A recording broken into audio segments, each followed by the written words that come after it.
Hello, good afternoon na naman sa inyong lahat. Andito naman ako sa park. Ang lamig ngayon, parang winter, ang lamig. Kabaliktad ngayon. Dapat magsa-summer, mainit na kasi magsa-summer na. June na ngayon.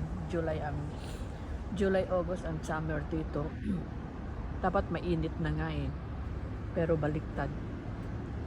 Nung February, napakainit, parang summer, feeling summer. Pero ngayon, June, parang winter naman, parang baligtad. Ang lamig ngayon, sobra. May nikibi ako, pimples, parang in love. In love yan.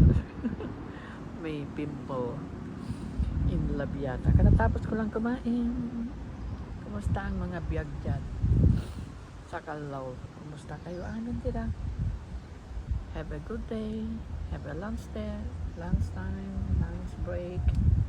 Okay, Canada, Kinabing, Beng Beng. Hindi ko alam kung saan sinabeng Beng. Kumusta kayo amin?